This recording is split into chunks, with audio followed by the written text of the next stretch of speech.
When we look back at the justice systems of the past, the methods used to enforce the law and extract confessions can be deeply unsettling. While execution was often the final sentence, the journey to that end was sometimes designed to maximize human suffering. Physical torment was treated as both a precise science and a public spectacle. Today, we are looking at 10 of the most notorious and brutal torture methods documented throughout the medieval era. The horrific saw. The saw was one of the most excruciating tools used in medieval execution and torture. To begin the process, the condemned individual was tied upside down from a wooden frame, or the ceiling. This inverted position was intentional. It kept blood flowing to the brain, ensuring the victim remained conscious for as long as possible. Two executioners, positioned at either end of a long and coarse saw, would then begin slicing through the body vertically, starting from the groin. As they sawed downward through the abdomen, the victim experienced prolonged, excruciating pain before finally succumbing to the fatal trauma. The iron spider. Designed specifically as a weapon of terror against women, the breast ripper, also known as the iron spider, was used to punish those accused of heresy, blasphemy, adultery, or performing abortions.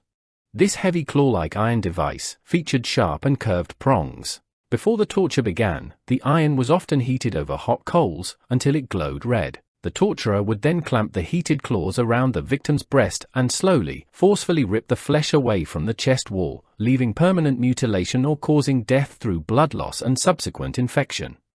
Rat torture. Simple in its design but psychological warfare at its worst, rat torture was a nightmarish method of execution. An iron bucket, or a small iron cage containing a live rat, was placed upside down against the victim's bare stomach and strapped tightly to ensure no gaps remained.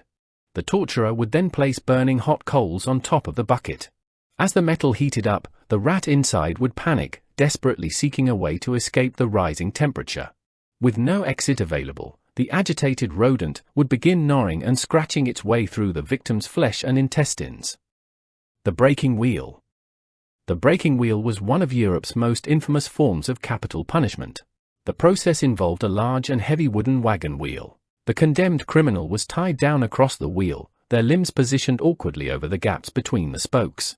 The executioner would then use a heavy, iron cudgel, or bar to systematically smash the victim's bones. Once their arms and legs were completely shattered, the broken limbs were sometimes woven through the spokes of the wheel. The wheel was then hoisted onto a tall pole, putting the helpless victim on full display to face a slow death in the open air, a fate that could last anywhere from several hours to several agonizing days. The iron chair. The iron chair was a highly effective device, used primarily during interrogations to force confessions. This heavy chair was lined with hundreds of sharp iron spikes, covering the seat, the backrest, the armrests, and the leg supports. The victim was forced into the chair, and mechanical iron restraints were gradually tightened around their body. As the straps pressed down, the spikes pierced deeper into the flesh. Remarkably, because the tight spikes plugged the very wounds they created, bleeding was minimal.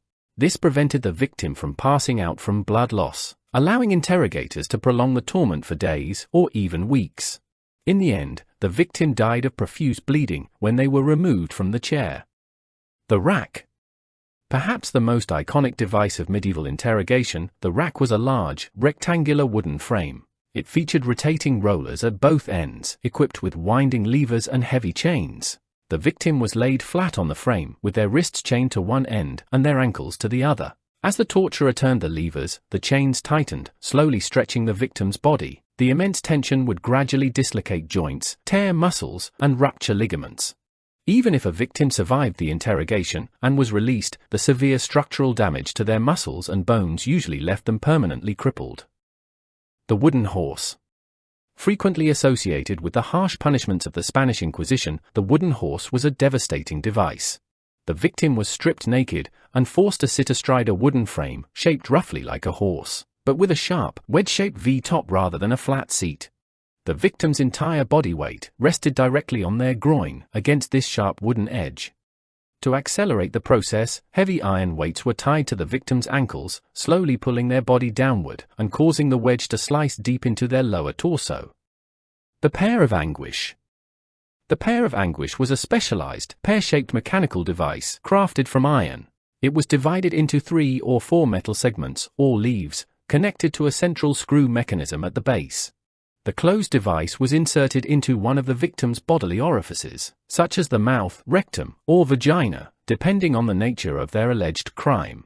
Once inside, the torturer would slowly turn the key, causing the metal leaves to expand outward, internalizing the torture, and causing massive internal tearing and fracturing of the bone structure.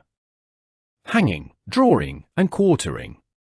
Reserved for the absolute worst crime in medieval England, high treason against the crown, this multi-stage execution was designed to be as brutal and public as possible. First, the condemned was dragged to the gallows and hanged by the neck, but cut down just before losing consciousness. Still alive, the victim was strapped to a table, emasculated, and disemboweled, with their organs burned before their eyes. Finally, each of their full limbs was tied to a different horse. The horses were whipped to run in opposite directions, literally tearing the body into 4 pieces, to be displayed across the kingdom. The Iron Maiden. The Iron Maiden is a legendary torture cabinet made of heavy iron or wood, shaped roughly like a human figure.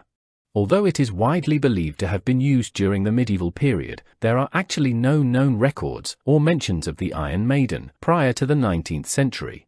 According to popular historical lore, the double doors of the cabinet were lined on the inside with dozens of strategically placed iron spikes. When a prisoner was forced inside, and the doors were slowly closed, the spikes would pierce their flesh from all angles.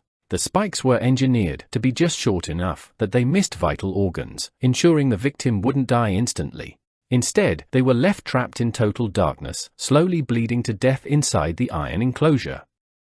While the sheer cruelty of these devices is shocking to modern sensibilities, they reflect an era when the human body was viewed as the ultimate canvas for state control and religious authority. Torture was used not just to punish, but to deter others through fear. Today, these instruments stand as historical reminders of how far human ingenuity could go when channeled into violence. Thank you for watching, and if you want to explore more dark corners of history, don't forget to like and subscribe.